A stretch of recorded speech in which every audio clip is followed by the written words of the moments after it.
तो आज हम स्वास्थ्य को सिर्फ ऊपरी तौर पर नहीं बल्कि जरा गहराई से समझने की कोशिश करेंगे। हाँ।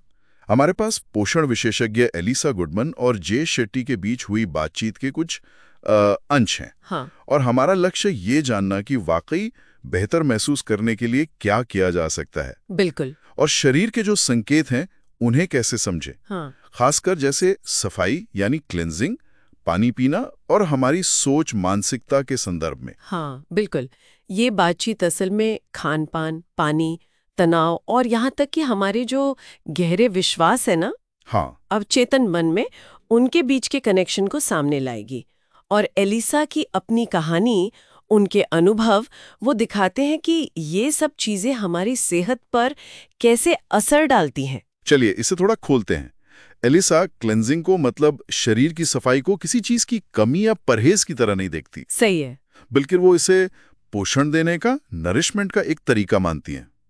तो इसका मतलब क्या हुआ? इसका मतलब है ऐसी चीजें खाना जो शरीर की सूजन कम करें, ज्यादातर पौधों से मिली हुई चीजें। अच्छा। सोचिए 5 दिन में 50 से ज्यादा तरह की सब्जियां। ये भूखे रहने के बारे में तो है ही नहीं। 50 से ज्यादा? वाह। हाँ, और इसकी जरूरत इसलिए भी है क्योंकि आजकल प्रोसेस्ड खाने, तनाव और जो ये टॉक्सिन्स है ना, हाँ, हर तरफ ये आम परेशानियां पैदा कर रहे हैं। जैसे ब्रेन फॉग, मतलब सोचने समझने में थोड़ी धुंधलाहट या पाचन की दिक्कतें। और यहाँ एक बड़ी दिलचस्प बात है, पाचन के समय का अंतर। अच्छा। पौधों से मिले खाने को छोटी आंच से गुजरने में करीब 90 मिनट लगते हैं। सिर्फ 90 मिनट से 1.5 घंटा। हाँ, जबकि एनिमल प्रोटीन जैसे मांस मछली, उसको 14 घंटे तक लग सकते हैं। 14 घंटे? बाप रे, ये तो बहुत बड़ा फर्क है माँ? ये सोचने वाली बात है कि हमारा शरीर कितना कुछ करता रहता है जिसका हमें पता भी नहीं चलता। सही बात है। और शायद इसीलिए एलिसा पानी की सही मात्रा, मतलब जलयोजन, पर इतना जोर देती हैं। वो तो इसे एक महामारी तक कहती है। हाँ, ये उन्होंने कहा। सेलेरी का जूस पीना ये सिर्फ एक ट्रेंड नहीं है ना?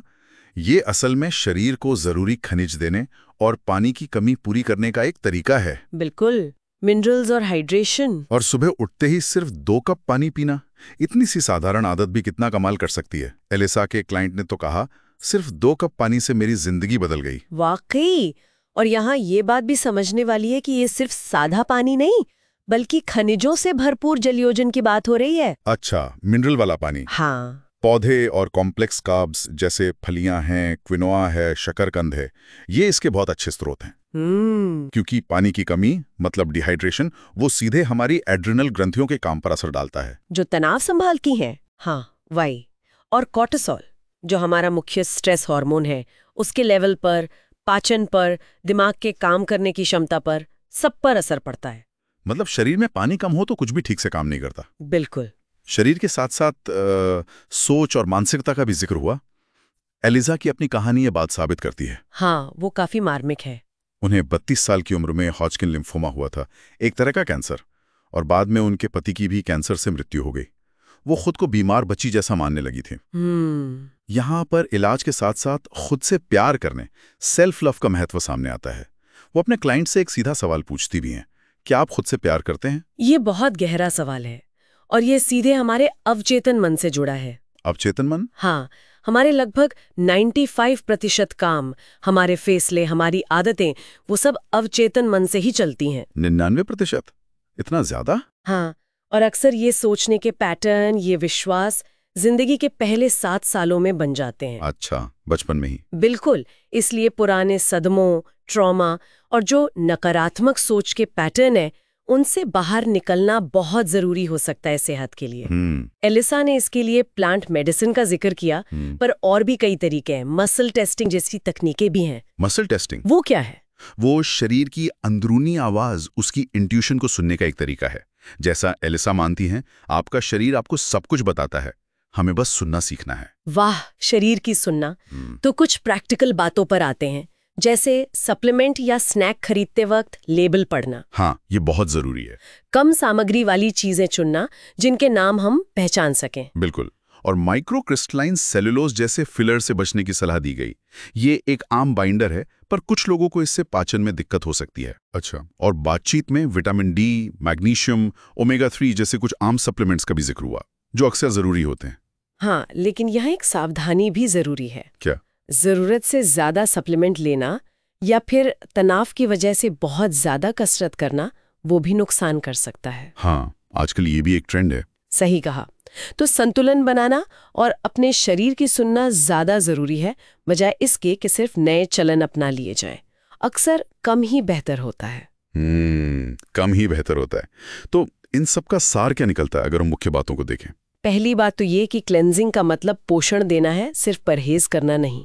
सही। दूसरा, शरीर में पानी और खनिजों की सही मात्रा यानी हाइड्रेशन बहुत जरूरी है, खासकर सुबह। बिल्कुल। तीसरा, आपकी सोच, आपकी मानसिकता और खुद से प्यार करना, ये सेहत सुधारने में बहुत बड़ी भूमिका निभाते हैं। और चौथी बात, अपने शरीर की अंदरूनी आवाज सुनना सीखें, इंट्यूशन। हाँ, और खाने पीने व सप्लीमेंट्स में सादगी रखें। तो सब कुछ जुनाऊगा है ना? एकदम। शारीरिक सेहत मतलब खाना, पानी, नींद, और मानसिक या भावनात्मक सेहत यानी तनाव, हमारे मन के विश्वास, ये अलग अलग नहीं है। सेहत एक समग्र यात्रा है। सेहत एक समग्र यात्रा है। बहुत खूब।